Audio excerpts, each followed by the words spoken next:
Staff Sergeant Leo Ghost. Rourke watched the one Huey disappear into the green ceiling, the sound dissolving instantly into the suffocating humidity of the A Shau Valley. 8 men, 2,000 pounds of gear, 40 days. That was the contract.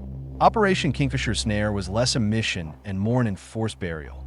They were to vanish, become part of the jungle floor, and wait for a single, high-value NVA convoy predicted to use a newly carved spur of the Ho Chi Minh Trail. Their objective was simple: secure the L-shaped kill zone, establish the charges, and hold absolute silence until the target presented itself. The isolation was immediate and profound.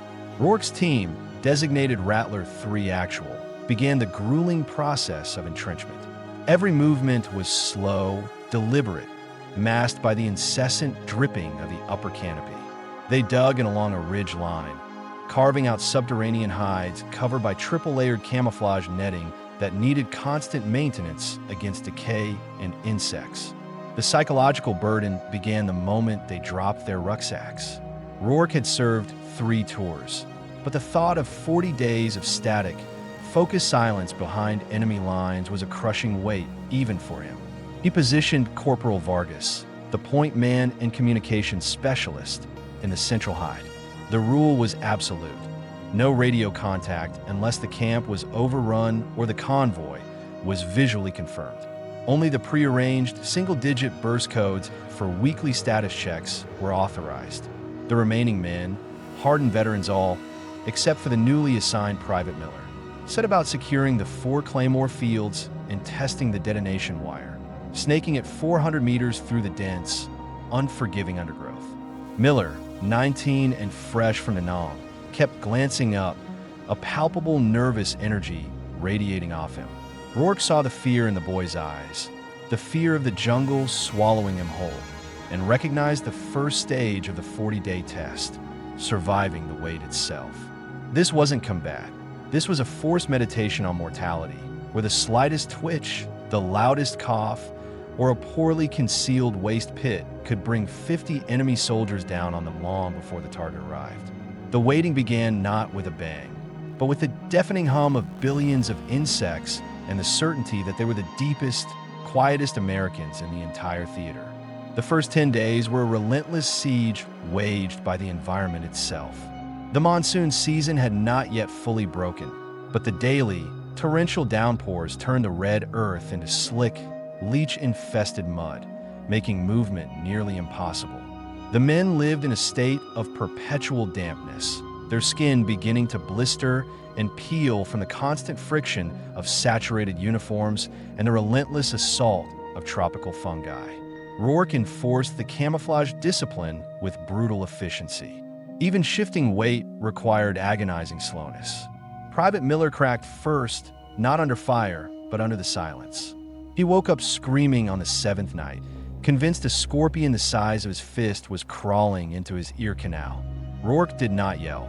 He simply pressed the cold muzzle of his M16 against Miller's temple until the screaming subsided to ragged sobs. The rule was clear: noise equals death for everyone. The jungle was their primary enemy now.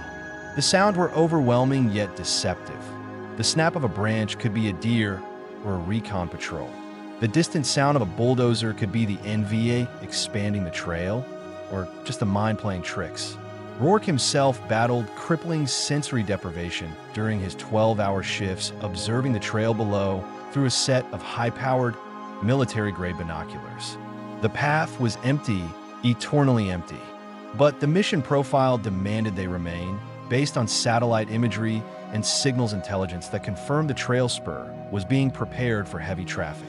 The hardest part was rationing water. The purification tablets were running low, and the men were forced to rely on collecting rainwater from the canopy, contaminated and warm. They began talking only in low, necessary whispers, their voices grating and unfamiliar. The unit cohesion started to fray, not from conflict, but from the unbearable intimacy of shared, agonizing stillness. Vargas managed the first status update on day 10, a simple 3 indicating green status and no enemy contact. A burst so short Rourke worried it hadn't even registered.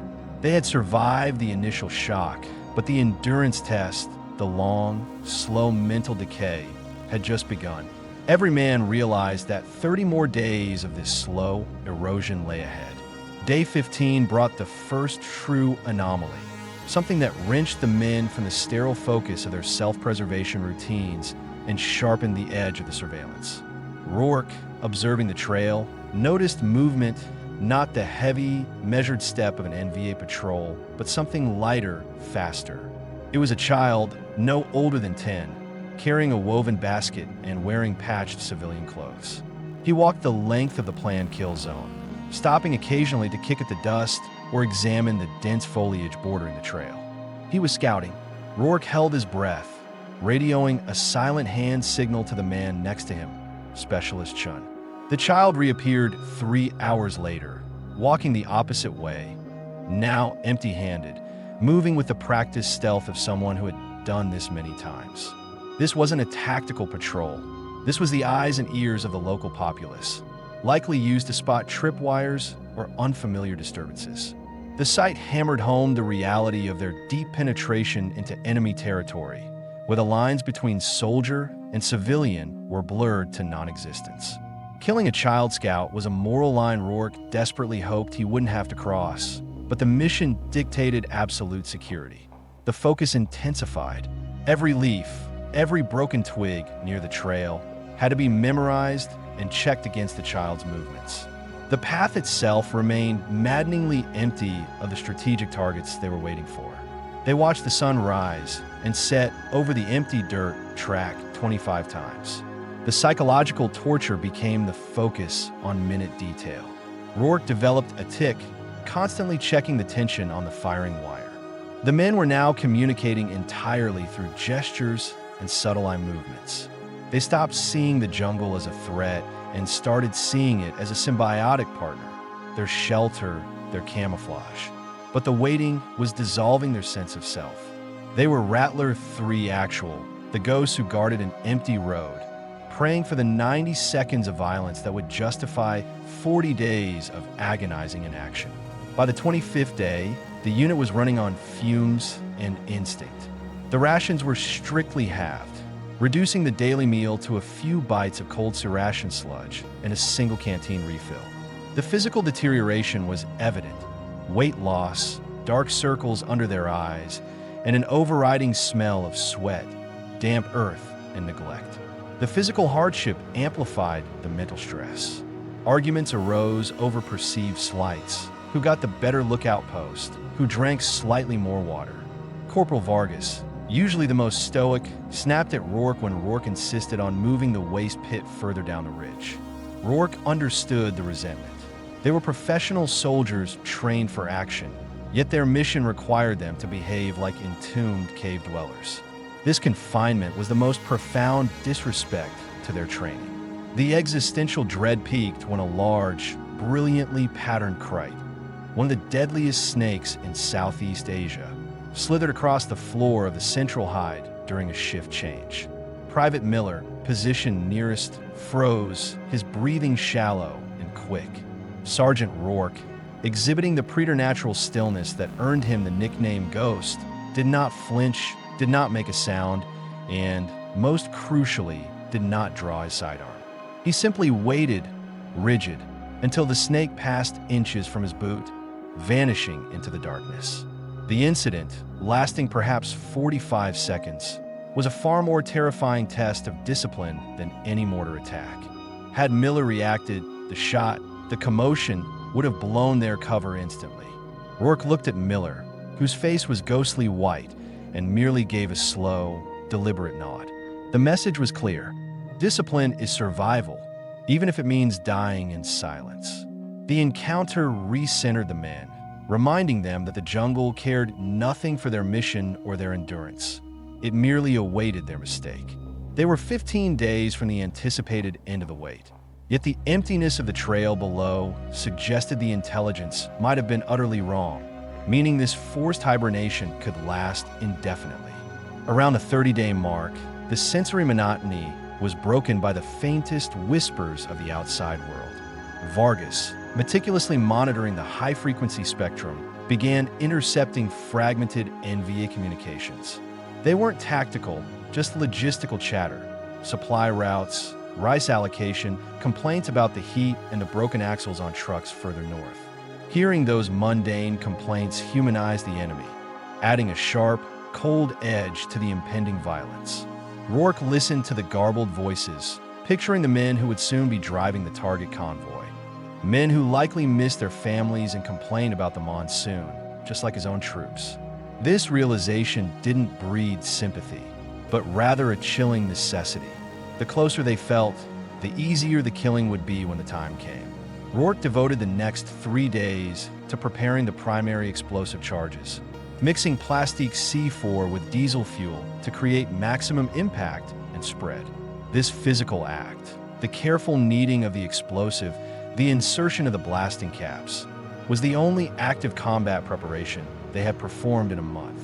It was a tangible link to the violence they craved and dreaded. He set up 4 main charges linked to a centralized detonator, designed to hit the engine blocks and the fuel tanks of the lead and target vehicles simultaneously. He checked the wiring for the Claymores again, positioning them so the fan-shaped spray of steel ball bearings would rake the accompanying infantry escort attempting to escape the initial blast. The irony was profound. 30 days of meticulous silence, hiding their every trace, now culminated in the physical preparation for a deafening, absolute destruction. Each time Rourke pressed the cold, pliable explosive onto the logs, he felt the transition from ghost to executioner, understanding that the only thing holding the unit together now was the anticipation of that brief, apocalyptic release. Day 39 dawned with a change in the atmosphere, a shift from the leaden, oppressive humidity to a sharp, almost electrical tension. At 0900 hours, Vargas received the breakthrough. Not a single-digit burst, but a coded sequence confirmed via satellite relay from MCV. The target convoy had crossed the border, moving south toward the A Shau Valley.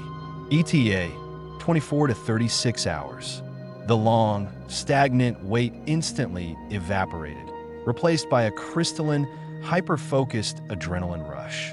The men, though physically weakened, snapped into immediate, silent action. They checked their weapons. M16s cleaned and oiled for the 10th time, M60 belts fed and racked. The air of philosophical dread was replaced by the hard, metallic tang of imminent action. Rourke ordered the final, irreversible preparation, the priming of the Claymores and the attachment of the main charge deck cord to the trigger mechanism. There was no going back. They were now a loaded spring, ready to recoil. Rourke gathered the unit, not for a pep talk, but for final instructions delivered in the lowest of whispers. We waited 40 days for this. That means we don't rush. We let the whole serpent into the basket.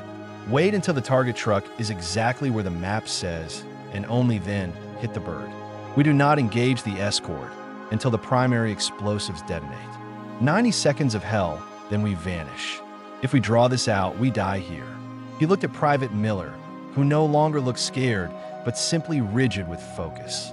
The men ate their final, full C-ration meal, savoring the meager fuel, knowing that the next 48 hours would be pure kinetic flight.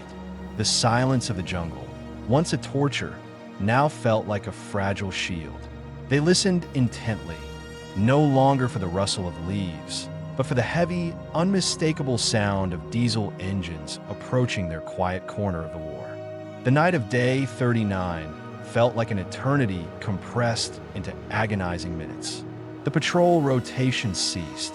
Every man was positioned at his designated firing sector, weapons aimed down at the empty trail, the trip flares and Claymores primed. Rourke sat behind the main detonation box, the firing button-cold and smooth under his thumb. A dense, clammy river fog rolled into the valley just after midnight, shrouding the lower trail in a milky, opaque haze. This worried Rourke. Visibility would be crucial for precise targeting. The hours crawled by, punctuated only by the distant, rhythmic chirping of geckos. Rourke used the time to mentally rehearse the sequence of events. Claymore detonations, followed instantly by the main charges, then the sustained fire on any moving target escaping the blast zone. He thought about the vast absurdity of their situation. 40 days of perfection, of controlling breath, movement, and waste, all leading to 90 seconds of total, unbridled destruction. If they failed to achieve the necessary speed and brutality, the 40 days would have been worse than useless. The silence was now the absence of sound, not the presence of stillness. It was the vacuum before the explosion. Rourke closed his eyes briefly, picturing the faces of the men in the trucks, faces he had humanized during the intercepted radio chatter. He pushed the image away. They were carrying components of a strategic threat, meaning their existence was secondary to the mission objective. As the pre-dawn light began to bleed through the fog, painting the camouflage netting in weak shades of gray, Rourke could feel the vibration of the earth through his chest. It was not the wind. It was the low-frequency rumble of heavy transport engines, still miles away, but undeniably coming closer. The rumble grew into a low, metallic groan, amplified by the morning fog and the valley acoustics. The sound defined the world now, consuming all other jungle noises. Rourke checked his watch. 0615. The convoy was approaching the kill zone fast. He signaled silently, ensuring every man was ready. Through the high-powered scope, the fog began to thin slightly, revealing the first elements. Lead element, a small contingent of dismounted NVA infantry, walking point spaced out widely, alert. They were carrying AK-47s and war-heavy pack frames. Rourke let them pass, counting heads, 9 men. They walked directly into the area covered by the forward Claymore array, still oblivious. Then came the vehicles.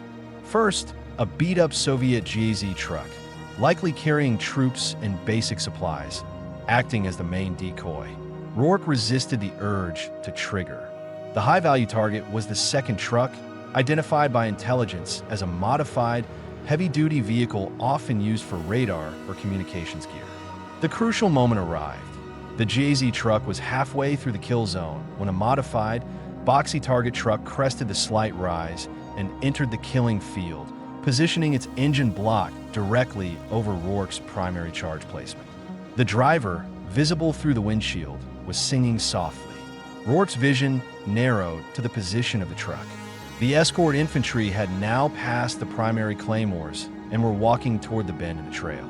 Rourke waited 3 agonizing seconds, letting the momentum carry the convoy deeper, maximizing the damage potential.